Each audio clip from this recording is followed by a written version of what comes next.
Ya, semuanya. Ya. Minggu ini kita akan masuk ke topik yang berbeda dari yang minggu lalu. Minggu lalu kita akan mulai dari yang namanya proses pelaporannya. Bagaimana melaporkan dari mulai posisi keuangan, kemudian realisasi anggaran, sampai kepada catatan atas laporan keuangan. Nah, di minggu ini kita akan masuk ke dalam topik bagaimana membuat anggaran yang ada di dalam sektor publik. Nah, proses anggaran ini ternyata sedikit berbeda daripada sektor yang lainnya. Nah, kita mulai dulu dengan apa yang dimaksud dengan anggaran atau budget. Sebelum saya jelaskan definisinya, ada yang tahu kira-kira anggaran itu apa?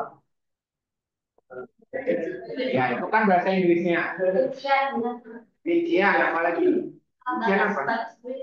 Batas, oke. Terus apa lagi? Batas pembelian. Batas pembelian. Oke, apa lagi? Kira-kira apa sih yang harus muncul di dalam budget atau anggaran? Ada angka maksimalnya. Terus apa lagi?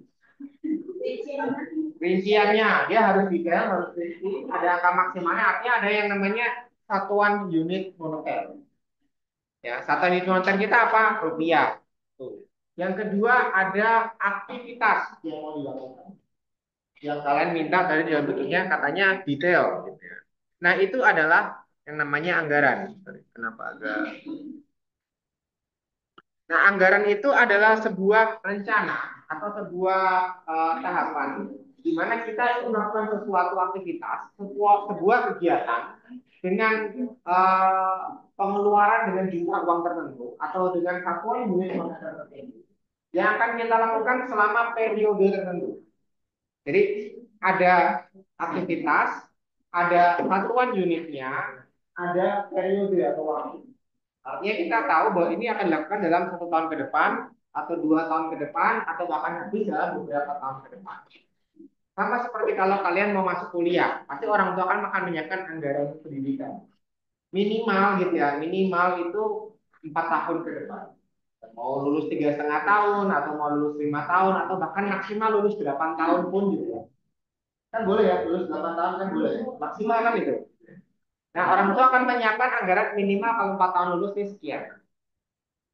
Sebagai orang ekonomi kan pasti tahu bahwa oke dalam 4 tahun ke depan berarti harus save sekian sekian banyak per tahunnya.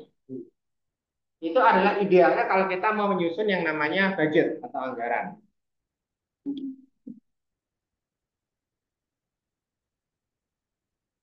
Nah, dalam periode yang akan ditentukan tadi, biasanya akan ada sebuah pembatasan. Misalnya kita kasih satu anggaran ini, contoh 1 tahun kita habis 100 miliar, misalnya aja. Berarti kalau baru setengah tahun sudah habis 70 miliar, baru setengah tahun nih akan habis 70 miliar. Berarti kita akan estimasi di akhir tahun anggarannya pasti akan over budget atau kelebihan dari target pula. Itu adalah prinsip dasar kenapa kita harus membuat anggaran. Karena ini menjadi patokan awal ya atau benchmark ya sebagai langkah kita mengevaluasi apakah anggaran atau dana yang kita miliki itu cocok atau sesuai dengan kondisi yang akan kita hadapi di masa depan.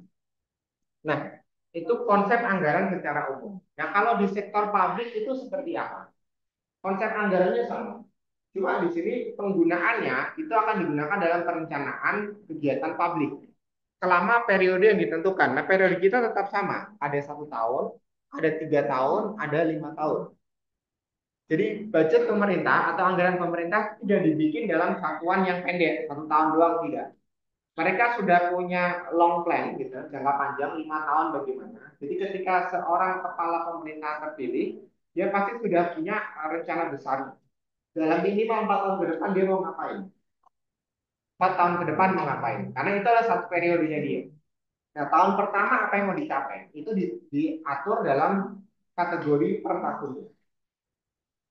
Di dalam sektor publik, kita akan melihat bahwa apa yang direncanakan tersebut itu berupa rencana pendapatan dan belanja dalam satuan mata uang. Bahkan akhir-akhir ini kalau kalian lihat ya, Menteri Keuangan kita lagi pusing. Karena target di kuartal 1 30% tidak tercapai. Jadi ibaratnya nih gitu ya. Pemerintah itu kan punya target anggaran. Target anggarannya berapa? Target anggaran pemerintah katakanlah 100%.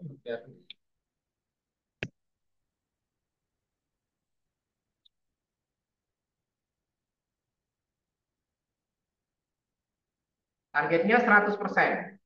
Ini akan dicapai dalam waktu 12 bulan. Nah, kita sampai di bulan ketiga. Nanti ada tengah tahun bulan ke-6, ada bulan ke-9, ada bulan ke-12. Berarti di sini harusnya tercapai minimal 25%. Di sini tercapai minimal 50%, 75%, dan ini targetnya adalah 100%.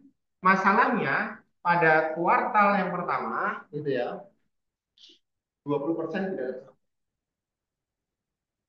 Dan kalau kalian lihat dari historinya 5 tahun terakhir gitu ya, dalam 10 tahun pendapatan negara itu paling tinggi 80% tercapai. Itu dari sisi penerimaan negara. Lalu dari sisi pengeluaran bagaimana? Mungkinkah 100%? Pasti lebih. Biasanya selalu over. Dari mana kekurangannya? Selama ini kita tutup dari hutang. Jadi pemerintah selalu menerbitkan hutang ketika kita mengalami defisit budget. Jadi kalian harus siap-siap di masa depan kalian juga akan menanggung hutangnya pemerintah. Kenapa? Karena target ini pun tidak tercapai. Nah, ini adalah struktur dasar kenapa dia diperlukan budget. Nah, budget itu menggambarkan kondisi keuangan yang ada pada saat ini. Kapan kita bisa menerima pendapatan, kapan alokasi belanjanya, dan aktivitas apa saja yang bisa dilakukan. Dengan keterbatasan penerimaan yang ada ini, maka muncullah cara-cara untuk melakukan yang namanya efisiensi. Efisiensinya banyak kalau di kita. Kenapa? Karena segini belum tercapai. Dan itu sudah terasa di beberapa kantor-kantor, instansi gitu kan. Yang berdampak bukan cuma masalah efisiensi, tapi juga efeknya ke produktivitas. Produktivitasnya turun sehingga harga barang mau tidak mau berkebalikan menjadi lebih baik. Itu efek ekonomi yang ditimbulkan. Sehingga kalau perencanaan ini matang, kejadian-kejadian tersebut itu tidak akan terjadi.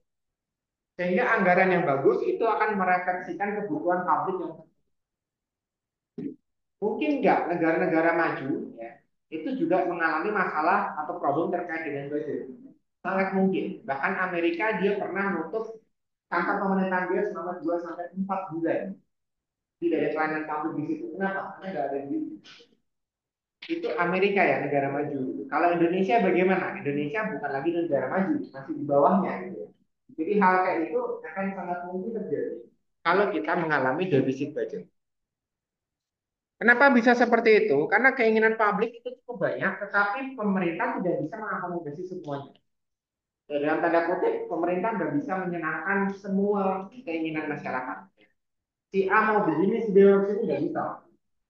Tetapi ada sebagian besar yang bisa dipenuhi, tetap masih ada kekurangan. Jadi bukan berarti tanpa celah gitu ya. Nah, di dalam sektor publik, anggaran punya beberapa fungsi. Ya. Fungsi yang pertama, dia sebagai alat untuk merencanakan.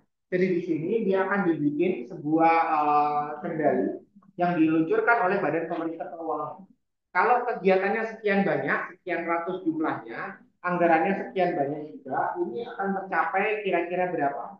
Kalau tidak, mereka akan membuat minimum order. Jadi paling tidak minimal itu akan dicapai yang mana? Itu fungsi anggaran yang pertama. Jadi ada sebagai alat perencanaan. Nah, di dalam alat perencanaan itu harus disesuaikan dengan visi dan misi dari masing-masing unit organisasi. Visi dan misi dari masing-masing unit organisasi. Oleh karena itu diharapkan visi dan misi dari sebuah organisasi itu tidak berubah sejalan dengan berubahnya si pemimpin. Pemimpin boleh ganti, tapi visinya jangan ikutan ganti. Akibatnya apa? Anggarannya akan jadi berantakan. Nanti yang lama maunya begini, yang B, yang baru dia nggak mau begini, diubah lagi. Dan struktur anggarannya juga begitu. Sehingga mau tidak mau pemerintah sebagai bagian organisasi harus punya perencanaan yang matang dan siap untuk melakukan penyediaan dana sesuai dengan kesepakatan dan strategi yang ingin dicapai.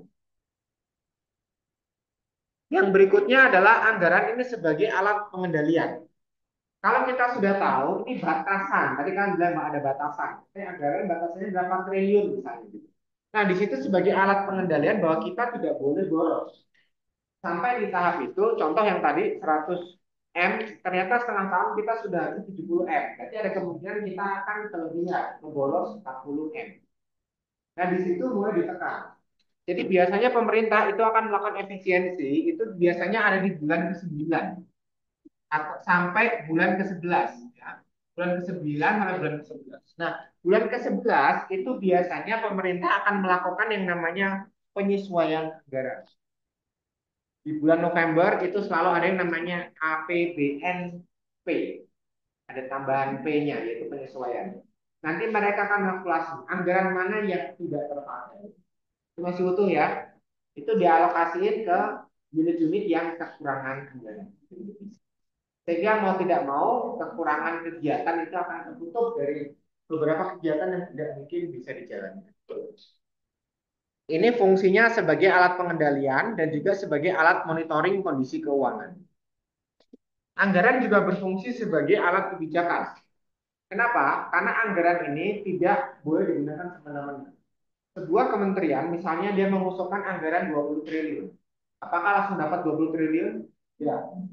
Ajukan dulu, dikaji dulu materinya oleh DPR, kemudian di situ baru dirapatkan dengan berbagai macam pertimbangan, ada pro dan kontra, nanti akan diketok palu akhirnya. Jadi itu sebagai fungsi untuk menjaga apakah arah kebijakan tersebut ini sesuai dengan kondisi yang ada dan memperhatikan pertumbuhan ekonomi. Pemerintah hanya pertumbuhan ekonominya optimis, tapi anggarannya kurang. Itu nggak mungkin. Jadi harus dicari jalan tengahnya. Yang selaras itu seperti apa. Anggaran ini juga berfungsi sebagai alat politik. Gimana Pak caranya? Ya. Ini sudah terjadi sekitar 10 atau 11 tahun yang lalu. Ketika pemilu 10 tahun yang lalu itu banyak calon-calon kepala daerah itu selalu memprioritaskan program misalkan membangun desa.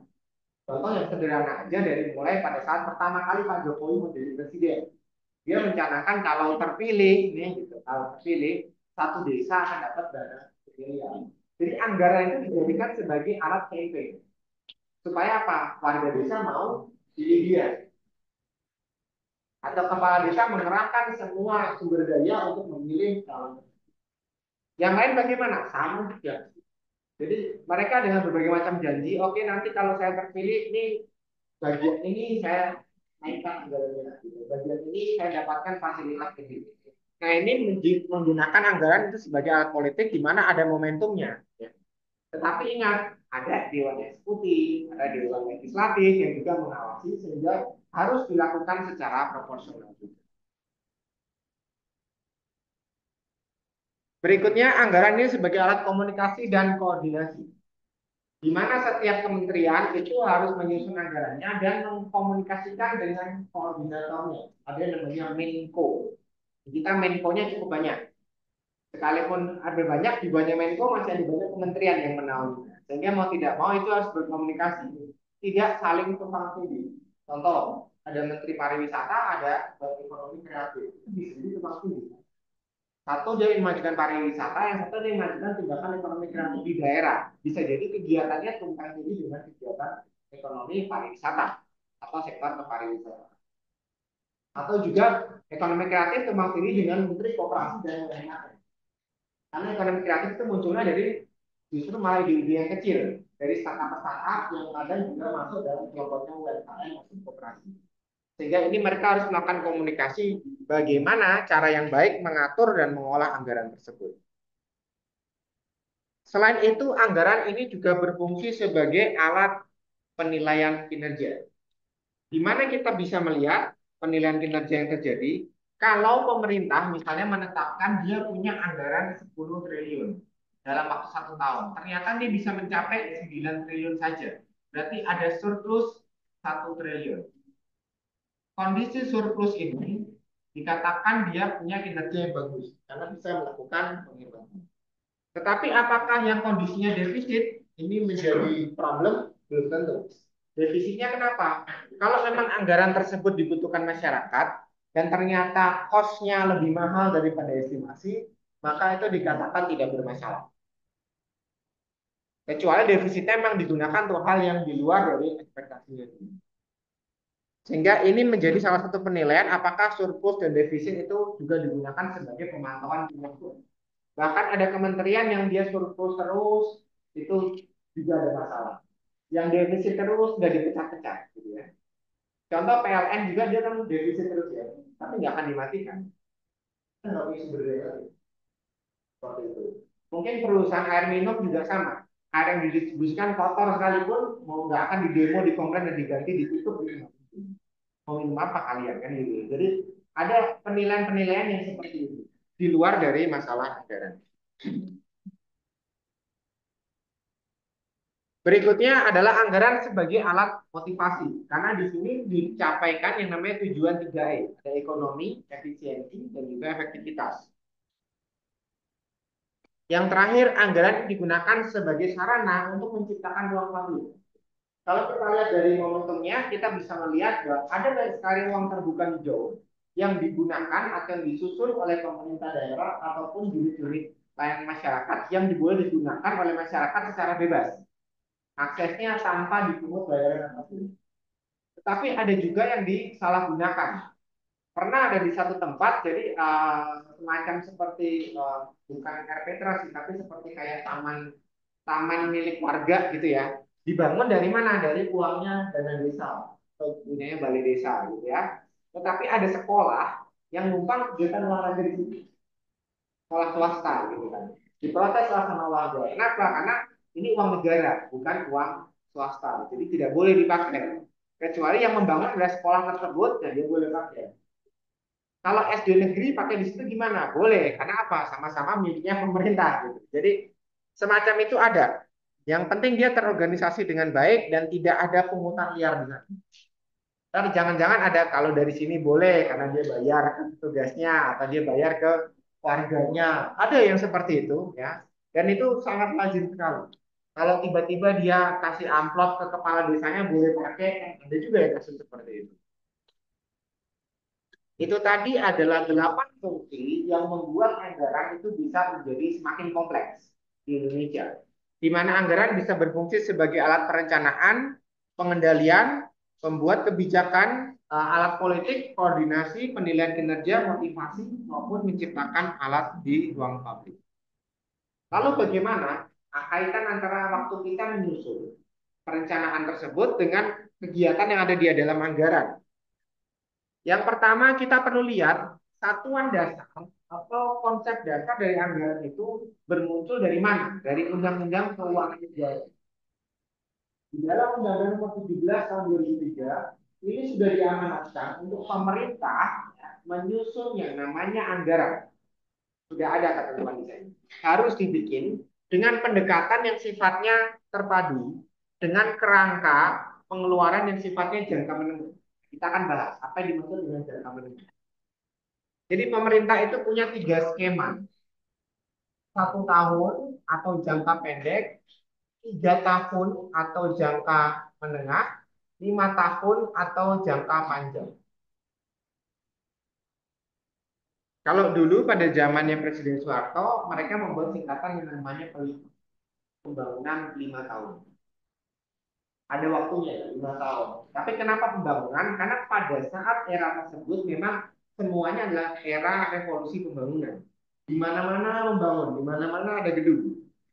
Sebelum zamannya Soeharto, pas pada saat zaman Presiden pertama Pak Soekarno itu eranya adalah pertanian, ekonomi pertanian. Karena kita menjadi negara agraria. Sekarang revolusinya adalah revolusi industri. Jadi berarah kepada pembangunan. Nah, jangka menengah yang dimaksud dalam pemerintah itu tidak tercakup di dalam rencana kinerja yang ada. Kenapa seperti ini? Berdasarkan Undang-Undang Dasar tahun 45, memang dulu diamanatkan cukup panjang, sampai 20 tahun. 20 tahun itu ada target yang diminta oleh negara pada saat itu. Jadi Undang-Undang Dasar 45. Nah dari sini sebetulnya kita sudah bisa melihat. Berarti dari zaman dulu, kepala pemerintahan itu dia sudah mencanangkan, dia kan pemerintah cukup panjang. cukup panjang. Presiden kita yang pertama dari tahun 45 sampai tahun 66. Digulingkan kan karena super semar kan. Itu sudah berapa lama? 1 tahun, ya kan? Soeharto 32 tahun. Kenapa? Ya karena memang arah kebijakannya lihat sampai 20 tahun. Rencana jangka panjangnya dulu begitu. Nah, kemudian mereka membuat cakupan yang di agak sedikit pendek namanya jangka menengah. Nah, saat ini yang ini akan dirubah oleh pemerintah dalam waktu 1, 3, dan 5 tahun. Kenapa seperti itu? Karena jangka waktu periode kepemimpinan kepala negara itu maksimal 5 tahun. Di satu periode. Dia 2 periode boleh, setelah itu dia harus selesai. Jadi 10 tahun itu dirasa sudah cukup ideal, maksimal. Sehingga dia pakai jalan yang pertama. Ya kalau 2 periode, kalau cuma satu bagaimana kan gitu ya. Pakailah 5 tahun. Dan ini yang menjadi salah satu acuan sampai saat ini. Apa saja prinsip ketika kita menyusun anggaran? Yang pertama, anggaran itu harus terbuka. Ketika disusun, ya, bahkan kalian bisa lihat, saya nggak tahu kalian lihat atau enggak di televisi gitu kan. Ada banyak rapat-rapat DPR yang disiarkan. Mungkin sekarang nggak di televisi. Mereka sudah punya channel YouTube sendiri. Iya dong. Siapa tahu bisa dapat penghasilan dari situ gitu ya. Jadi setiap rapat anggota dewan, setiap rapat komisi-komisi disiarkan melalui channel YouTube. Kenapa seperti itu? Itu harus, ya, karena harus terbuka. Masyarakat boleh tahu, kalian bisa komplain gitu ya. Tapi nggak tahu ya, beberapa kolom komennya ditutup ya. Saya lihat seperti itu sih gitu. Beberapa di komennya ada yang dibuka, ada yang dibuka. Cuman jauh lebih banyak yang ditutup daripada yang dibuka.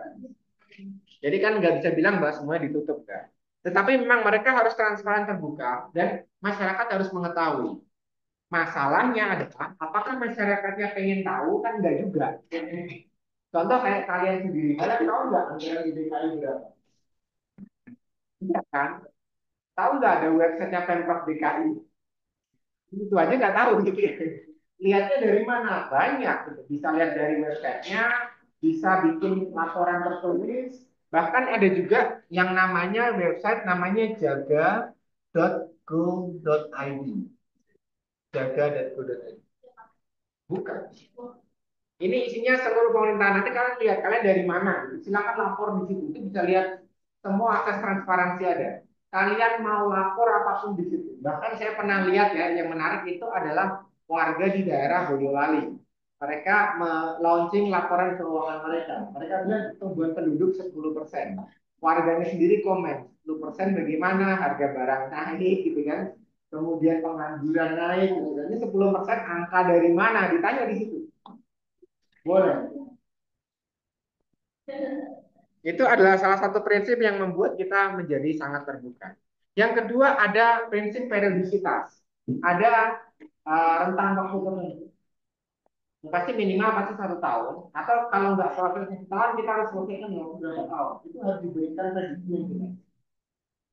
Jangan sampai ada proyek-proyek pemerintah yang nanti ujung-ujungnya nggak menentu selesai berapa tahun. Bertahun-tahun sampai ganti presiden pun nggak selesai. Sudah banyak contohnya. Yang paling ramai adalah Hambalang. Terus yang dijadikan rumah sakit waktu COVID kemarin itu. Di Wisma Atlet itu juga nggak selesai sampai sekarang. Nggak tahu IKN ini selesai nggak? Jadi jadi muncul penyakit malaria segala di sana. Gitu. Harus diselesaikan ya. Prinsip yang ketiga adalah fleksibel. Ya. Anggaran sekalipun punya yang namanya batasan atau lebih sering disebut yang namanya pagu. Bahasa bahasa pemerintahannya dia namanya adalah pagu. Pagu ini sama dengan namanya batasan. Batasan ini dibuat misalkan dia punya maksimum kapasitasnya sekian miliar, sekian triliun gitu ya. Tetapi dia pasti sudah punya perencanaan. Ini kalau misalkan meleset gitu ya, dia ditampung pakai anggaran apa? Jadi pasti ada anggaran lain minimal 10%. 10%. Sehingga akan yang namanya ada prinsip fleksibel. Kalau ternyata over budget atau under budget, nanti dia bisa menyesuaikan sendiri.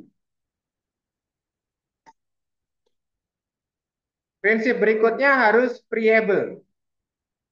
pada saat disusun, pada saat mereka mau meluncing, mereka harus memunculkan dulu ke publik. Ada yang namanya dengar pendapat atau exposure draft. Jadi ini masih dalam bentuk draft, belum diketok palu. Jadi sebelum diserahkan ke DPR, DPR pasti bertanya, ini sudah di launching belum? Ini sudah ada rapat dengar pendapat belum? Atau sudah di-share ke publik belum? Dan mereka harus kasih buktinya. Minimal kalau dulu selalu di-share di koran. Koran dulu tebel-tebel. Karena ada laporan itu. Tapi sekarang nggak ada. Mungkin di websitenya gitu ya. Bahkan kalau kalian masuk ke pemerintahan desa, setiap desa itu sekarang punya website. Oh, semua desa punya website. Kan dikasih 1 M itu buat bikin website. Jadi di desa itu ada websitenya, kemudian ada laporan keuangannya dia. Nah sekarang kita tanya, warga tahu nggak di situ ada? Nanti kan bisa dilihat ya, berapa banyak visitor website itu. Jumlah pengunjung website itu berapa? Itu kan ada angka statistiknya. Sekalipun itu tidak bisa diakalin, artinya kita harus benar-benar klik ke sana. Tapi kita juga sekarang bisa pakai mekanisme buzzer. Ya, setiap hari 1 orang klik ke situ, ya kan? 100 orang menyulit dari 100, 2 hari 200, 3 hari 300. Iya, sebenarnya seperti itu. Jadi kesannya ini website dilihat banyak orang, tapi sebenarnya ini cuma bayar doang, buzzernya doang. Prinsip yang lain adalah cermat. Harus dihitung seefisien mungkin supaya tidak terjadi salah. Karena salah di sini, kalau di pemerintah itu salah ada berbagai macam. Ada memang salah yang tidak disengaja, atau dia lalai, atau memang dia sengaja dilanggar batasannya. Ini yang membuat kita menjadi agak kesulitan. Target kita adalah tidak boleh ada pemborosan atau salah hitung. Jadi kalau ada kementerian atau ada pada saat rapat dengar pendapat mengenai anggaran, ada informasi bahwa oh, ternyata salah perhitungan anggaran, salah budget, itu sudah melihatkan dia tidak profesional. Salah satu yang paling fenomenal adalah pada saat pemilihan presiden kemarin atau ketika ada partisipasi dari partai politik untuk ikut pemilihan kepala daerah dan pemilihan kepala negara. Di situ salah satu laporan keuangan dari partai dinyatakan paling kecil kan dia, nggak nyampe miliaran, 500-an juta untuk anggaran promosi dan sebagainya. Setelah diklarifikasi, kepala dari partainya itu bilang bahwa ini ada salah pencatatan aja. Nah itu nggak boleh harusnya. Itu melihatnya bahwa dia tidak profesional. Yang berikutnya adalah prinsip komprehensif. Jadi dibikin secara bertahap. Paling bagus ada target per bulan. Per bulan ini Januari berapa, Februari berapa, Maret berapa, terus sampai Desember. Supaya mempermudah ketika kita melakukan pengawasan. Itu yang diminta. Tapi prakteknya belum tentu ada. Kemudian ini yang prinsip yang sangat bagus, anggaran disusun berimbang. Tapi paling susah untuk dilakukan. Berimbang itu artinya apa? Besarnya pengeluaran sama dengan besarnya penerimaan. Pada realitanya, besarnya pengeluaran jauh lebih besar daripada penerimaan. Jauh lebih besar. Sederhananya begini, kalau pemerintah daerah target utamanya apa sih? Pajak. Pajaknya apa? Pajak bumi dan bangunan, PBB. Coba cek orang tua kalian, sudah ada yang belum yang bayar PBB? Belum semuanya kan gitu ya. Targetnya kapan? Terakhir memang Agustus dulu gitu. Tapi apa ya nunggu sampai Agustus dulu untuk membiayai yang sudah ada dari Januari kan enggak juga. Kalau semua bayar di Agustus, nah itu PNS yang dibayar dari Januari pakai duit berapa? Jadi saya balikin ke situ lagi gitu. Jadi harus ditentukan. Ini prinsip ini bagus sebetulnya, bagus sekali gitu. Penerimaan jumlahnya sama dengan pengeluaran, tetapi pada prakteknya ini sulit sekali dijalankan. Yang ada selalu tidak pernah seimbang. Itu adalah 7 prinsip dasar dalam menyusun anggaran. Nah, ketika kalian nanti mengambil posisi atau peran di dalam proses penganggaran sektor publik, 7 hal ini juga harus kalian bisa lakukan. Mulai dari exposure draftnya, kemudian ada jangka waktu yang jelas, selalu bikin yang namanya anggaran fleksibel, cermat, komprehensif, sampai kalau bisa gitu ya. kalau bisa dibuat berimbang. Kalaupun nggak berimbang, tolong penerimanya lebih banyak daripada pengeluaran. Karena itu kan baru estimasi gitu ya. Estimasinya kan tetap harus yang tinggi dong. Masa estimasi itu udah defisit kan nggak mungkin. Realitanya akan jauh lebih defisit lagi. Oke, itu dari prinsip yang ada. Ada yang mau ditanyakan dulu? Belum. Oke. Siklusnya apa? Nah, siklus anggaran terjadi beberapa proses ya. Sebenarnya prosesnya ada 5. Yang pertama pasti persiapan dulu. Persiapan anggaran pemerintah itu dimulai dari beberapa periode.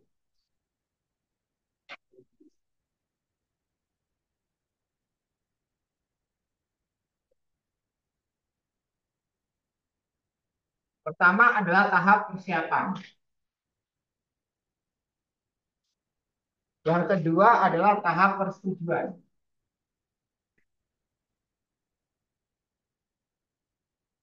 Yang ketiga adalah pelaksanaan.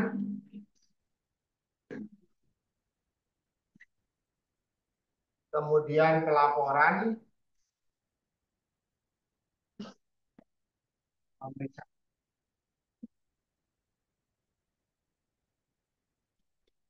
Untuk lebih gampangnya seperti ini. Saya ambil langsung pakai contoh aja. Seandainya kita bicara mengenai anggaran untuk tahun 2025. 2025. Tahap persiapannya kapan? Tahap persiapannya adalah 12 bulan sebelumnya. Berarti bulan 1 sampai bulan 6 ini tahunnya tahun T-1 2025. Dari sini persiapan. Jadi anggaran yang ada itu disusun sebetulnya sudah dari 1 tahun sebelumnya. Jadi waktu Pak Prabowo terpilih di 2024 kemarin, dilantik di Oktober, itu mustahil makan bergizi langsung bisa dilakukan pada saat itu. Kenapa? Karena Jokowi yang dari kalau mau dianggarnya sudah dari 2023.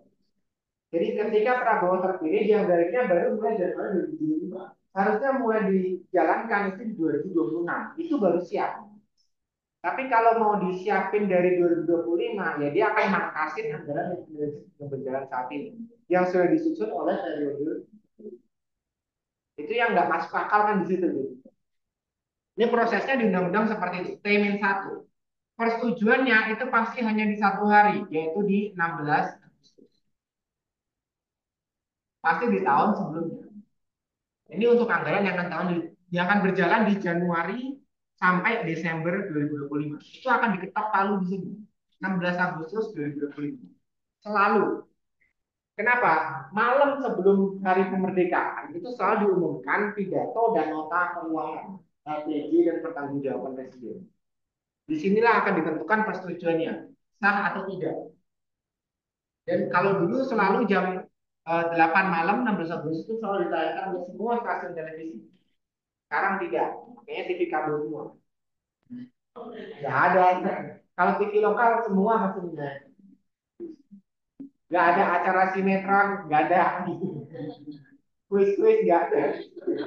Jam 8 sampai jam 9 itu selalu menaikkan ini. Semua stasiun televisi itu wajib. Sama kayak 17 jam 8 sampai jam 10 itu selalu upacara budaya. Kalau bukan TV kabel, kalau TV lokal. Terus pelaksanaannya kapan? Pelaksanaannya adalah Januari sampai Desember tahun 2025. Itu pelaksanaan anggarannya. Itu siklus yang ketiga. Pelaporannya kapan? Berarti Januari sampai Juni tahun 2026. Ini mereka menyiapkan pelaporan. Diselesaikan yang ini ya tahun 2005 ya, diselesaikan di Januari sampai Juni. Kemudian diperiksanya bulan Juni sampai Desember 2026. Jadi ini adalah keluar atau rilisnya laporan audit. Jadi kalau untuk 1 tahun anggaran ini dimulainya kapan? 1 tahun sebelumnya, selesainya 1 tahun setelah. Jadi kalau kita mau jadi kepala daerah dan punya program gitu ya, nggak realistis kalau langsung terjadi di tahun yang pertama. Sangat tidak mungkin. Kalau ada berarti dia sudah kerjasama dengan pemerintahan. Tuh. Itu adalah siklus anggaran. Jadi dari persiapan, persetujuan, pelaksanaan, pelaporan pemeriksaan, semua sudah ada kalender-kalender yang sudah ditentukan. Ya, kalau anggaran partai itu sama juga. Anggaran partai beda. Kita bicara pemerintah misalnya. Kalau anggaran partai ya ditentukan dari anggaran ADART. Karena gini, partai itu dia berdirinya kapan? Biasanya mulai di situ. Kan tidak harus dari Januari sampai Desember. Perusahaan juga sama kan?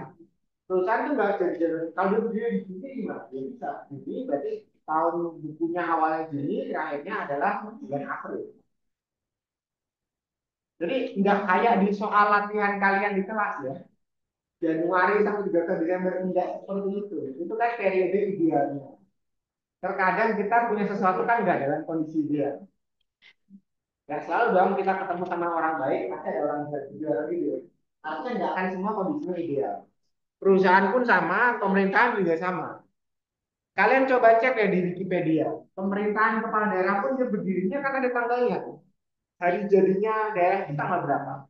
Apakah selalu 1 Januari? Enggak. Ulang tahun Jakarta tanggal berapa? Tadi pasti di bulan Juni Juli kan? Kenapa begitu? Ya itu kan eventnya ada PRJ. Itu ulang tahun Jakarta. Sama di tempat lain juga sama. Jadi tidak harus di 1 Januari. Jelas ya? Apalagi? Nah, tahap persiapan itu apa? Tahap persiapan yang tadi pemerintah membuat yang namanya taksiran atau pendapatan yang kira-kira bisa dilakukan. Kemudian tahap kedua persetujuan. Ini butuh persetujuan dari legislatif dan ini dari DPR. Sehingga tanggal 16 Agustus presiden itu akan langsung mengumumkan kepada publik. Nggak tahu kalau sekarang mereka memang selalu pakai media YouTube, pakai channel sendiri-sendiri. Kan ada ya di Kementerian Republik Indonesia itu ada. Bahkan anak upacara bendera aja, nah saya itu ikut bendera selalu ikut dari televisi, pakai YouTube-nya pemerintah. Bukan di sekolah ya, bukan di sekolah, YouTube-nya pemerintah. Saya nggak tahu kenapa begitu, aneh-aneh aja gitu ya. Kemudian tahap pelaksanaan anggarannya ini adalah tahap yang terjadi pada satu kalender pemerintahan Januari sampai Desember. Kemudian pelaporannya itu ditentukan yaitu terkait dengan laporan keuangan, bukti-bukti dan nota keuangan itu di Januari sampai Juni. Kemudian nanti dia akan diperiksa di 6 bulan sisanya. Ini kalau pemerintah pusat lebih mudah karena cuma satu kan. Yang masalah adalah pemerintah daerah. Jadi di Indonesia itu ada 34 provinsi. 34 provinsi. Sekarang 38 kan. Tambah 4 lagi. Dan 548 kabupaten. Wah, setiap kabupaten, setiap kota itu kan punya laporan keuangan masing-masing. Jadi bayangin berapa banyak kebutuhan auditor pemerintah di sana. Auditornya BPK. Dari jumlahnya saja kabupaten kota sudah cukup banyak ya. Hampir 600 kalau ditambah dengan provinsi. Nah, itu semua harus diselesaikan dulu di dalam waktu yang ada ini. Kemudian dikompilasi dengan punyanya pemerintah. Yang memang cuma satu pemerintah pusat gitu. Tapi satu itu pun di bawahnya ada banyak kementerian. Kementerian ada berapa ya? Dulu menterian cuma 22, 21 dulu. Sekarang menterinya aja 30-an ya. Total-totalnya kalau sama staf-stafnya itu 42. Bisa dibayangkan bagaimana beratnya seorang badan pemeriksa keuangan. BPK itu cuma ada satu di Indonesia. Di provinsi ada BPK provinsi ada. Tapi jumlahnya tidak sebanyak kantor akuntansi. Jumlahnya tidak sebanyak KAP. Gitu. Kenapa harus seperti itu? Kan penggerak akuntansinya beda. Kita ada belajar kemarin ya.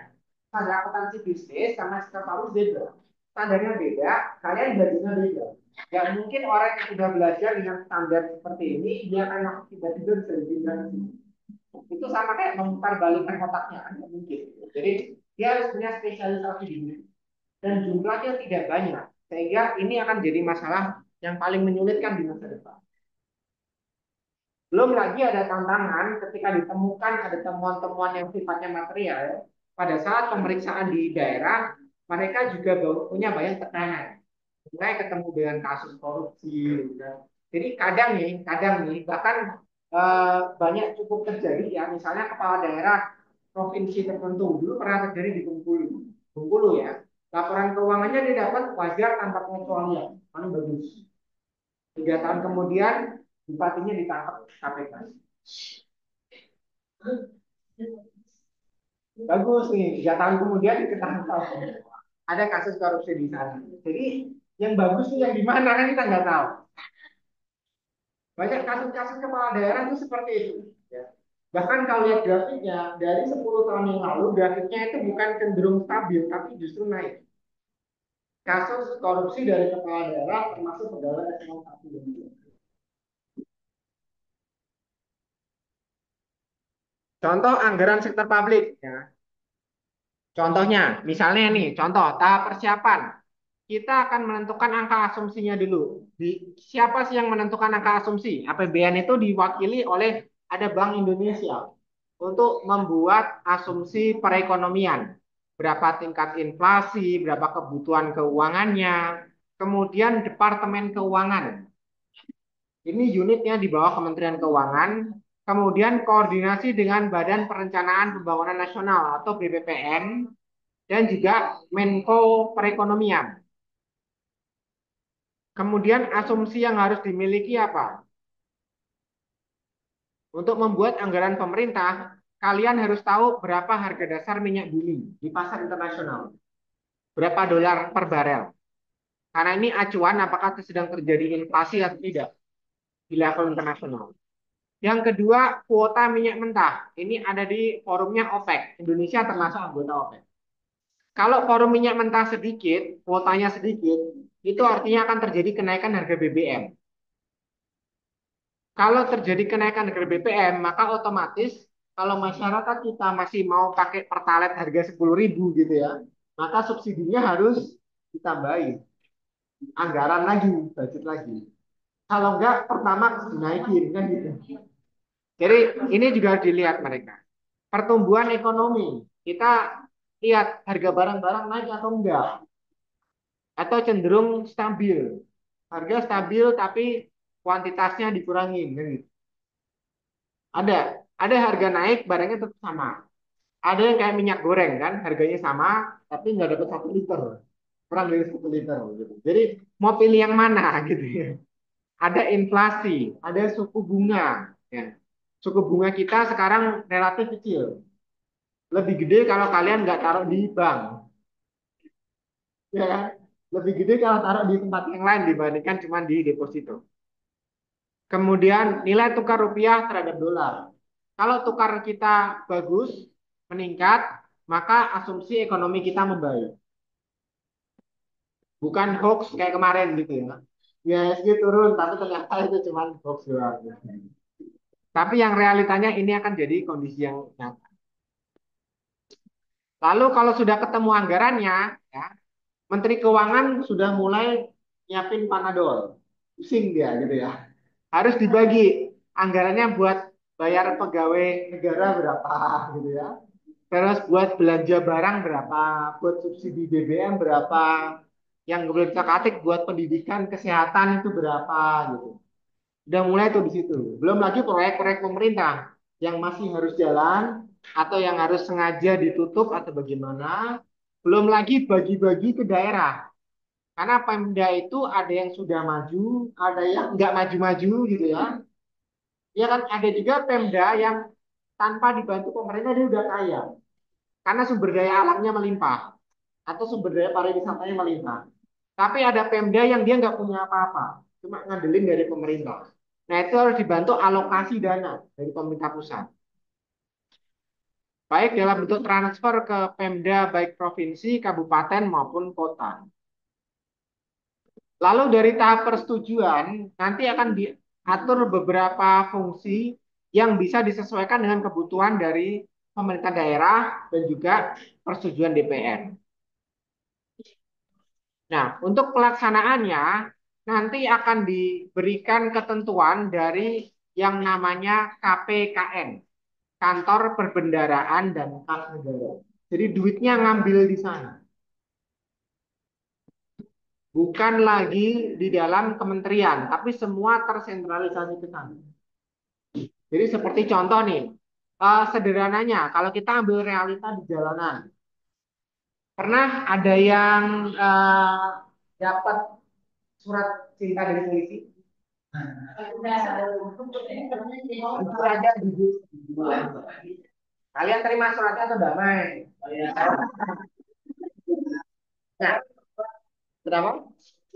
Enggak. Kalau kalian aslinya terima surat itu, surat yang real ya, yang harus datang ke pengadilan dan sebagainya, ikut aja pengadilan, kan cuma bayar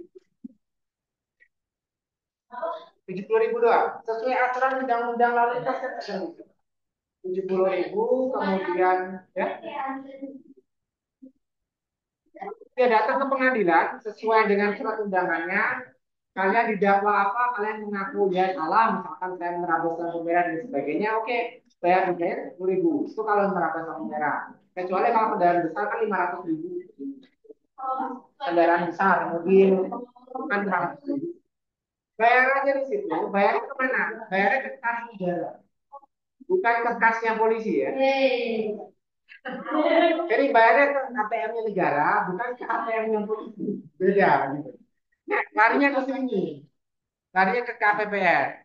Dan dia akan dikelola, dialokasikan lagi untuk bikin kamera di jalan, untuk bikin perbaikan jalan. Bahkan kalau mungkin kalian lagi dapat rezeki gitu ya, bayar pajak mobil yang harusnya 2 juta, tiba-tiba jadi 10 juta atau 5 juta. Kenapa? Di situ sudah ada historinya. Ini dari kamera Ketle ini di Jenderal Sudirman jam sekian kalian terabak. Ada nih plat nomor polisinya. Itu kameranya jelas banget, Mas. Iya. Iya. Jadi kalau dia lewat kan selalu kelihatan gitu kan. Coba ya kan foto begini. Coba. Karena dia menyasar nomor plat polisi. Jadi dia sangat precise. Dan kalian nggak akan dikasih tahu kecuali pada saat bayar pajak kendaraan. Tiba-tiba membengkak aja.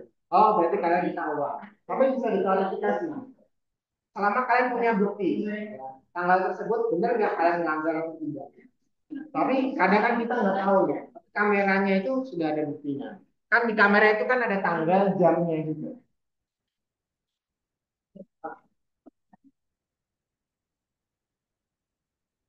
Ya mudah-mudahan kalian ketemu kasus yang seperti itu.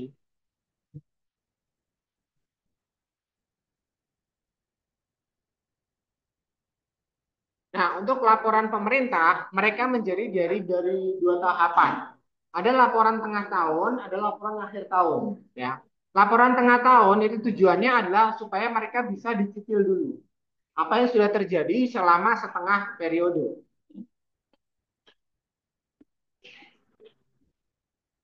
Dalam ketentuan Undang-Undang APBN, maka tahun anggaran pemerintah itu sudah wajib dia punya rancangan untuk tahun ke depannya. Jadi sebelum Desember, kalian sudah harus mengajukan rancangan untuk anggaran tahun berikutnya.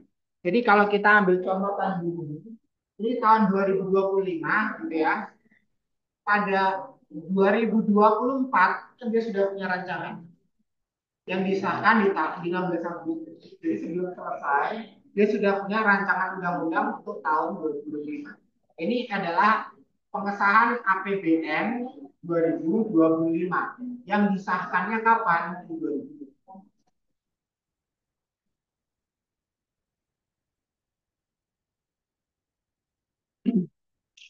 Nah, pemeriksaan dari BPK itu meliputi seluruh komponen pemerintah, pusat dan daerah maupun lembaga negara. Baik itu Bank Indonesia, BUMN, BUMD maupun lembaga keuangan yang lain. Fungsinya BPK, dia bertanggung jawab terhadap tata kelola keuangan negara. Tetapi aspeknya adalah keseluruhan, semuanya. Mereka memberikan rekomendasi kalau ada kecurangan, kalau ada tindakan yang tidak sesuai, ada penyalahgunaan anggaran, ya, dan mereka akan melaporkan ke pihak yang berwajib. Yang berwajib di sini salah satunya adalah KPK dan kepolisian. Jadi mereka akan menindak kalau ada tindak kecurangan atas keuangan negara. Akan tetapi BPK itu juga punya fungsi kuasi yudisial.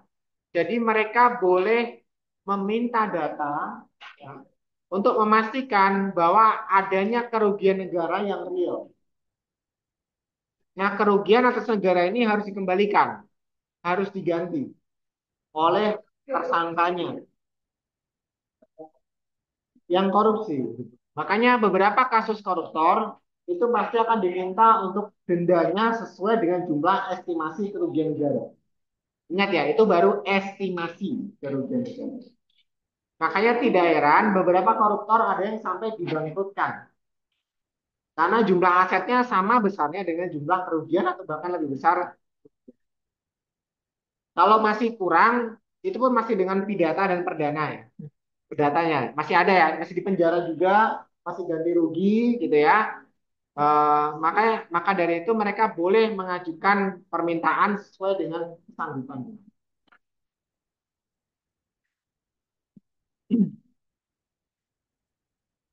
Nah, ini sekalipun ada fungsi kuasi yudisial bukan berarti tanpa celah. Ya, bukan berarti tanpa celah. Ini yang menyebabkan beberapa pelaku tindak pidana korupsi ya, atau koruptor itu sendiri melakukan metode pencucian uang supaya tidak diatasnamakan dirinya aset tersebut. Sehingga tidak ikut disita oleh negara. Yang disita kan atas nama dirinya dan kru atau keluarganya. Dialih fungsikannya pakai apa? Pakai nama sopirnya, banyak kan gitu ya. Pembantunya dan sebagainya ya. Pencucian uang tuh gini, misalkan saya mengambil asetnya negara. Contoh misalkan saya ngambil korupsi 3 miliar gitu. Saya jadikan bentuk rumah, tapi pakai namamu. Yang bukan anggota keluarga saya. Jadi ketika saya tertangkap kan uangnya nggak ada di saya. Saya nggak mencuri. Nggak ada buktinya di saya. Itu pencucian uang.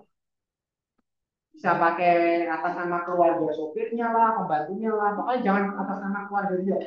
Supaya dia nggak ketahuan. Karena kalau ditelusur, di namanya audit forensik gitu ya, itu pasti seluruh anggota keluarga itu terlibat. Keluarga dekat, keluarga jauh terlibat.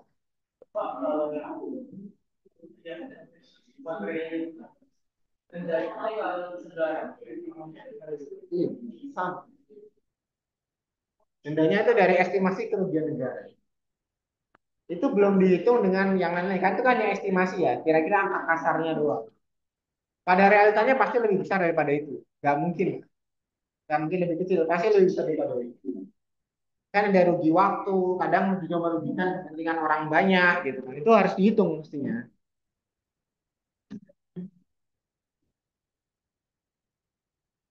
Nah, BPK juga berhak ikut dalam penentuan perundang-undangan terkait dengan keuangan negara. Jadi yang menyusun ketentuan cara pemeriksaan keuangan negara dan juga bagaimana cara mengelola uang milik negara itu juga ada dari aturannya BPK. BPK sendiri punya dua jenis pemeriksaan.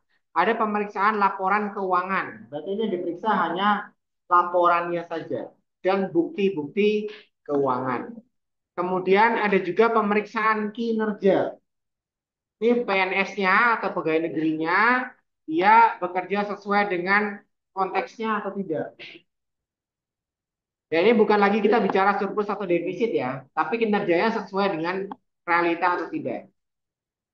Karena kalau zaman dulu kan kita suka lihat ya, PNS itu jam 7 pagi ada di kantor, siang hari tidak ada, sore hari dia ada lagi di situ, tidak absen pulang.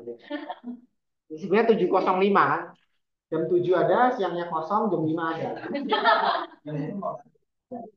Absen balik, absen balik. Sekarang kan kalau nggak fingerprint dia pakai AirFit, kartu AirFit. Kalau kartu masih bisa dititipin sama OB kan bisa ya gitu. Tapi kalau sidik jari kan nggak bisa. Maka titipin jari kalian ke orang kan nggak bisa. Nggak bisa. Ada juga yang pakai biometrik sekarang kan. Itu untuk mencegah mereka melakukan kinerja yang tidak sesuai gitu. Jadi ya saya sih kalau menurut saya antara setuju tidak setuju. Belum tentu yang full time ada di kantor terus tuh kerjanya juga bagus ya belum tentu. Siapa tahu di situ dia cuma main game doang seharian gitu ya. Datang di dokumen dibiarin aja kan ada juga ya gitu. Bukan berarti ada di situ dia efisien enggak juga. Tapi minimal dia enggak keluyuran. Kalau di luar negeri bagus ya, mereka dikasih handphone dari kantor. Di situ ada trackernya. Ini orang jam segini ada di mana gitu ya. Itu ada. Hah? Enggak. Sini enggak ada. Di kita enggak ada. Adanya itu kartu ini, kartu dari kependudukan atau kependudukan, kartu dari kepegawaian. Kalau menurut saya sih itu tidak cukup ideal ya. Mendingan ada di kan kita sudah pakai ektp ya. Ya udah di situ aja satu chip sama iktp. Kan kalian pasti bawa KTP kan kemana-mana gitu. Jadi ketahuan nih jam segini ada di mana nih. KTP-nya kan nggak mungkin kalian tinggal KTP, ya? Ya kan bisa, kan iktp semuanya sudah. Enggak, belum. Sekarang masih pakai kartu. Sekarang maksud saya kan kita sudah ada medianya, gitu. Cuman kenapa belum sampai ke situ ya? Pro dan kontra juga. Apakah orang Indonesia tidak mampu? Saya yakin mampu. Cuman belum tentu mau. Karena dia sendiri kan akan diawasi, kan. Yang bikin sistem itu akan diawasi. Dia ada di mana gitu.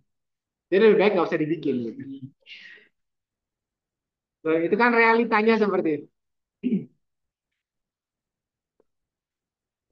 Kemudian selain pemeriksaan keuangan, ada juga pemeriksaan kinerja, ada juga pemeriksaan dengan tujuan tertentu. Jadi ini untuk keperluan investigasi. Manakala terjadi kerugian negara dalam jumlah yang relatif besar, ini akan jadi salah satu acuan kenapa mereka harus melakukan efisiensi. Laporan hasil pemeriksaan BPK itu disajikan kira-kira seperti ini laporannya. Jadi laporan atas apa? Laporan keuangan ada daerahnya. Apakah itu kabupaten? Ini contohnya punya Kabupaten Sukabumi, punya Provinsi Jawa Barat gitu ya. Dan isinya mengenai apa? Laporan keuangannya. Jadi spesifik ya. Maka di sini ada kabupaten, ada provinsi. Oleh karena itu dari sekian 600-an kabupaten, kota dan provinsi di Indonesia itu harus dibuatkan laporan seperti ini. Yang jumlah anggota BPK kita aja nggak nyampe 200. Jadi bisa dibayangin ya kerjanya kayak apa. Jadi kalau ada kesalahan dalam melakukan proses pemeriksaan, ya sangat wajar gitu. Karena jumlah sumber dayanya juga terbatas. Itu juga yang menjadi salah satu acuan kita daripada kalian jadi auditor di kantor akuntan, kenapa nggak coba jadi auditornya pemerintah? Ya kan? Mereka butuhnya banyak juga. Ini nggak harus pakai jalur CASN, loh. Yang dipending kayak kemarin itu nggak ada ya. Dia pakai seleksi sendiri karena dia otomatis dari pegawainya BPK. Oke, kira-kira itu ada yang mau ditanyakan? Ya,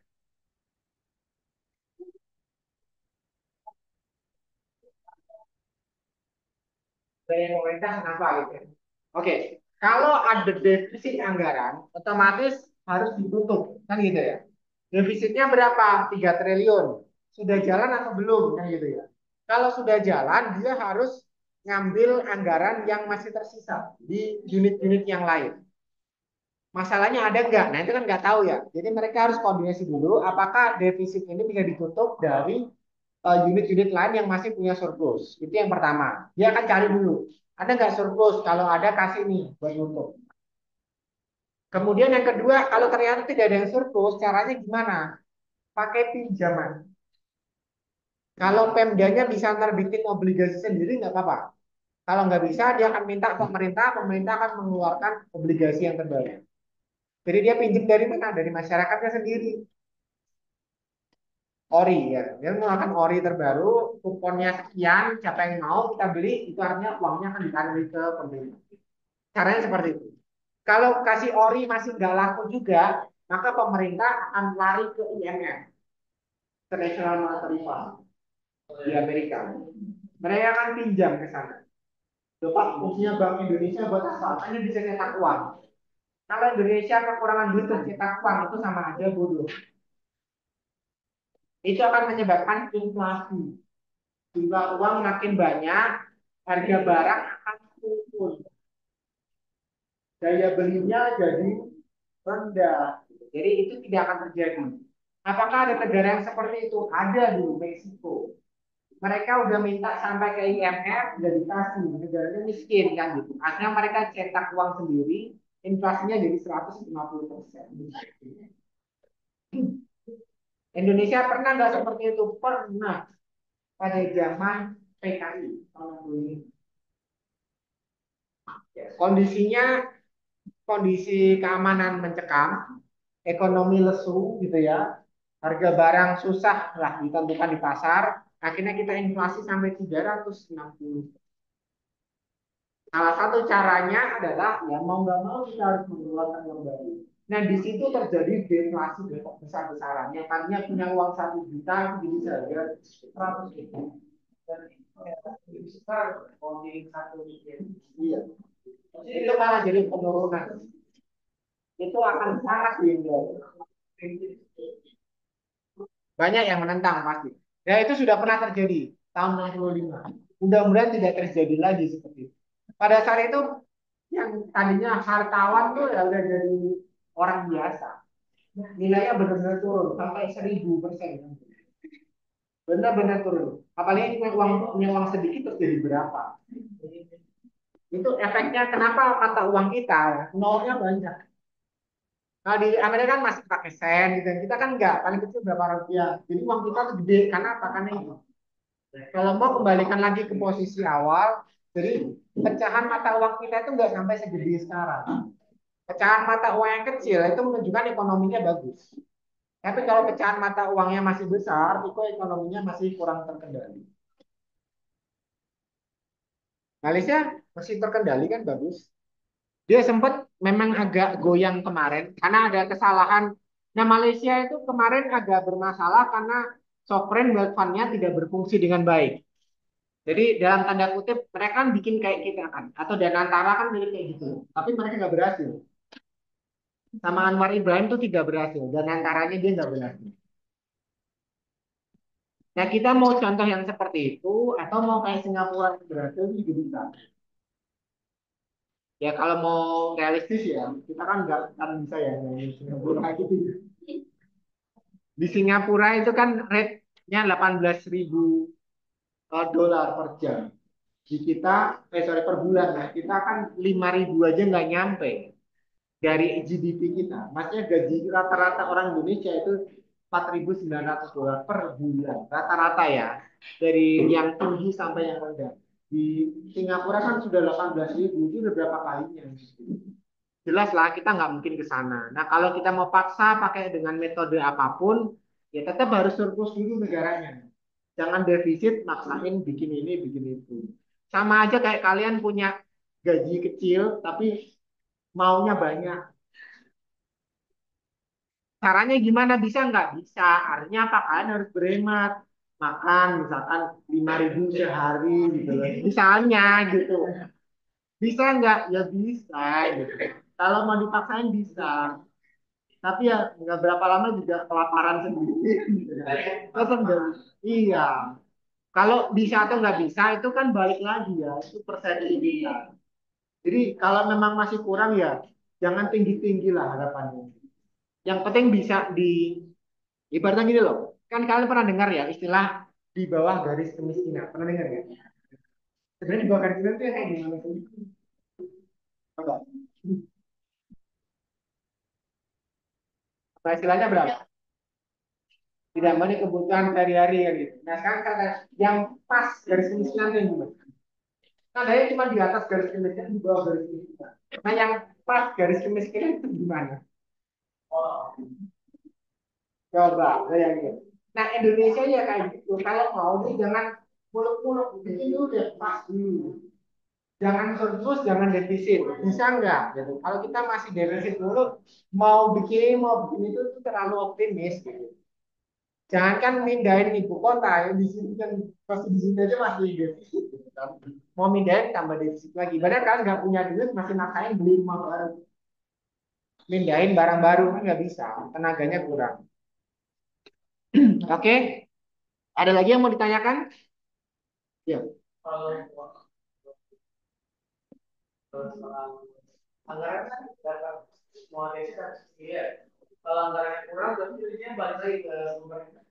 Anggarannya kurang, bisa dimintakan. Kalau kelebihan, kalau surplus, balikin lagi ke pemerintah.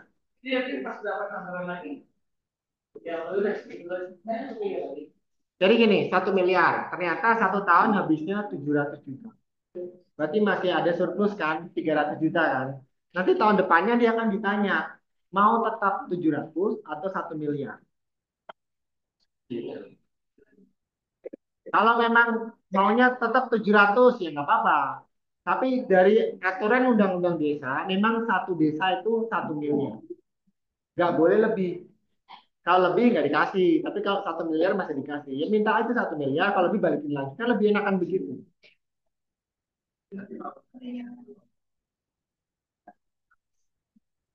Desa harus mengusahakan sendiri.